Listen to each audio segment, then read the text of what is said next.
नमस्कार मित्रांनो, मी जयकर मांडके माझ्या चॅनलवर आपल्या सगळ्यांचे स्वागत करतो। मित्रांनो, आज मी आपल्यासमोर इयत्ता 8वीच्या इंग्लिशच्या पाठ्यपुस्तकातील जी तिसरी पोएम आहे, trees are the kindest things I know, ही सादर करणार आहे। ही पोएम पेज नंबर 13 वर आहे आणि याचे पोएट हॅरी बेन। आपण व्हिडिओला सुरुवात करूया। Trees are the kindest things I know. Kind म्हणजे दयाळू, काइंडेस्ट सगळ्यात दयाळू। तर बघा, मला माहिती असलेल्या वस्तूंपैकी किंवा गोष्टींपैकी झाडं ही सगळ्यात दयाळू अशी आहेत असं कवी म्हणतात। They do not harm, they simply grow. ते सगळ्यात दयाळू का आहेत? तर ते कुणालाही कसल्याही प्रकारचा हार्म, इजा पोहोचवत नाहीत, तर ते फक्त अगदी सहजतेने ते वाढत असतात। कुठल्याही प्रकारचा ते कुणालाही अपाय करत नाहीत, म्हणून झाडही सगळ्यात दयाळू आहेत असं कवी इथं म्हणत आहेत। And spread a shade for sleepy cows। आता बघा, ती झाडं काय करतात? तर जी शेड आहे ती स्प्रेड करतात, पसरवतात। म्हणजे आपली सावली झाडं देतात, पसरवतात। कुणासाठी? तर स्लीपी काऊज, ज्यांना झोप घ्यायची किंवा ज्यांना विश्रांती घ्यायची अशा गायींच्यासाठी ते झाडं सावली पसरवतात किंवा सावली देतात। And gather birds among their boughs. Boughs या शब्दाचा अर्थ इथं दिलेला आहे ब्रांचेस, म्हणजे फांद्या। आणि अजून काय करतात ती झाडं? तर पक्ष्यांना ते आपल्या फांद्यांमध्ये ते काय करत असतात? तर ते गोळा करतात, गॅदर करतात, एकत्र करतात ते पक्ष्यांना आपल्या फांद्यांमध्ये। They give us fruits in leaves above. ही झाडं आपल्याला फ्रुट्स देऊ करतात। ही झाडं आपल्याला फळं देतात, पण ती फळं कुठं असतात? तर इन लीव्स अबाव। त्यांच्या झाडांना जी पानं असतात त्या पानांच्या वर फळं असतात आणि ती फळं काय करतात? तर आपल्याला देतात। And wood to make our houses of. आणि अजून काय मदत करतात झाडं आपल्याला?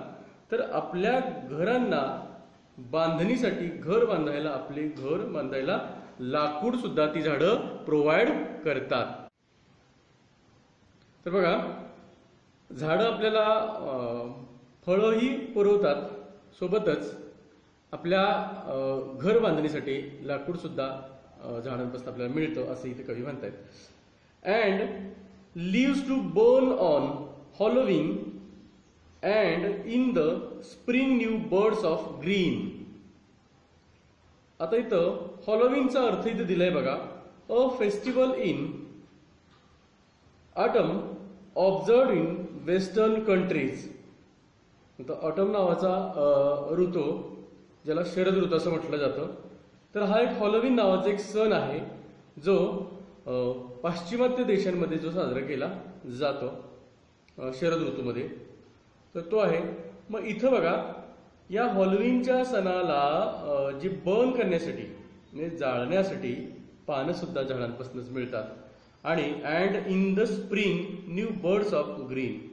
आणि स्प्रिंग वसंत ऋतूमध्ये नवनवीन बर्ड्स म्हणजे कळ्या, ह्या सुद्धा बर्ड्स ऑफ ग्रीन म्हणजे हिरव्या पानामधून कळ्या सुद्धा आपल्याला बघायला भेटतात। कुठल्या सीझनमध्ये? तर तो स्प्रिंग म्हणजे वसंत ऋतूमध्ये। They are the first when days begin to touch the beams of morning sun. आता यापुढे कवी असं म्हणतात की ती झाडं हे असं पहिले आहेत बघा, पहिल्या गोष्टी आहेत किंवा पहिल्या बाबी आहेत की ज्या काय करतात? तर सकाळच्या सूर्यकिरणांना स्पर्श करतात। म्हणजे सकाळच्या सकाळच्या सूर्यकिरणांना जो काही स्पर्श आहे तो कुणाचा होतो सगळ्यात पहिल्यांदा, तर तो झाडांचा होतो. इथं बीम्स या शब्दाचा अर्थ दिलेला आहे रेज. बीम्स म्हणजे rays. They are the first when days begin. म्हणजे बघा, ज्या वेळेला दिवसाची सुरुवात होते त्यावेळेला सकाळची पहिली सूर्याची किरणं, मॉर्निंगच्या वेळेला सकाळची पहिली सूर्याची किरणं, या सूर्यकिरणांना पहिल्यांदा स्पर्श हा झाडांचा होतो. म्हणजे सगळ्यात अगोदर झाडांच्या वरच्या पानांवरती सूर्यप्रकाश पडतो हे आपल्याला समजेल.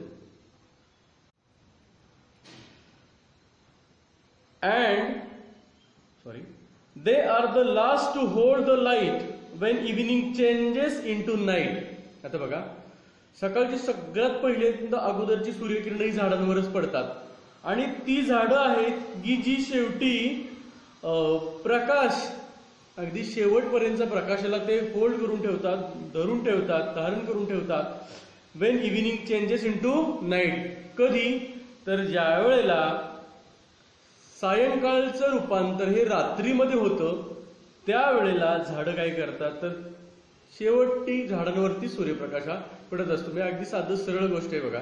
म्हणजे ज्या उंच उंच गोष्टी असतात, उंच उंच बाबी असतात, त्याच्यावरतीच मावळती जी सूर्यकिरण ही त्यांच्यावरतीच असतात आणि सगळ्यात सूर्य उगवण्याच्या वेळची सूर्यकिरण ही त्यांच्याच वरती असतात असं इथं कवींना सांगायचंय. And when a moon floats on the sky they hum a drowsy lullaby.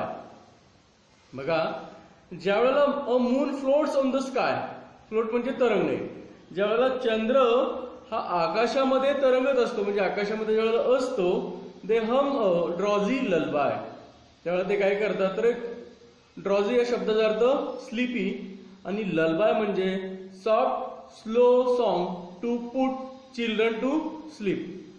म्हणजे ड्रॉझी म्हणजे खूप झोप आलेला आणि ललबाय म्हणजे अंगाई गीत.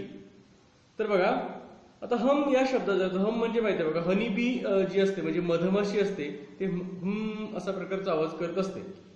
म्हणजे त्याला आपण असा जो आवाज असतो तिचा म्हणजे आपण त्याला घोंगावणे असं म्हटलं सुद्धा जातं बघा. माशांचा घोंगावण्याचा आवाज असतो तसा असा जो आवाज आहे तसा झाडं काय करत असतात, तर करत असतात. दे हम अ ड्रॉझी ललबाय म्हणजे एक प्रकारची ते जे झोपायला ज्यांना खूप झोप आलेली आहे अशा व्यक्तींना म्हणून, म्हणजे खास करून बाळांना म्हणून, कारण ललबाई ही बाळांसाठी असते, त्यांना अंगाई गीतात सुद्धा काम काय करत असतात, तर ती झाडं गात असतात, अंगाई गीत गाणे सुद्धा काम करत असतात असं इथं म्हणता येईल. Of sleepy children long ago. आता बघा, हे अंगाई गीत कोणासाठी म्हणतात, तर ज्या मुलांना खूप झोप आलेली आहे त्या खूप झोप आलेल्या मुलांना काय करतात, ही झाडं ही अंगाई गीत त्यांच्यासाठी गात असतात किंवा गुणगुणत असतात गु अशा आवाजामध्ये.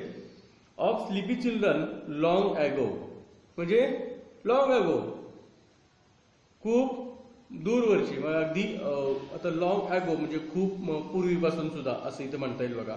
म्हणजे त्यांनी काय केलं, तर अगदी बऱ्याच दिवसांपासून झाडांनी हे काम त्यांनी चालू ठेवलेलं आहे की अंगाई गीत गाण्याचं, ज्यांना झोप आली अशा मुलांना झोपवण्यासाठी अंगाई गीत गाण्याचं सुद्धा त्यांनी काम केलं असं इथं म्हणता येईल. Trees are the kindest things I know. तर झाडं ही अत्यंत म्हणजे सगळ्यात मला माहीत असणाऱ्या ज्या दयाळू गोष्टी आहेत त्या दयाळू गोष्टींमध्ये सगळ्यात दयाळू अशी ही झाडं आहेत असं इथं कवी म्हणतात. हॅरी बेन ही कविता आहे आपल्या सगळ्यांना निश्चितच समजलेली असेल. कृपया तुम्ही अजूनही जर माझा चॅनल सबस्क्राईब केलं नसेल तर मित्रांनो तुम्हाला अगदी विनंती आहे की माझा चॅनल सबस्क्राईब करा, माझ्या ह्या व्हिडिओला लाईक करा, माझा व्हिडिओ शेअर करा. व्हिडिओ पाहिल्याबद्दल आपल्या सगळ्यांच्या मनापासून धन्यवाद. लवकरच मी याचं इंग्लिश वर्कशॉप आणि लँग्वेज स्टडी हेही आपल्यासमोर सादर करेन. धन्यवाद मित्रांनो.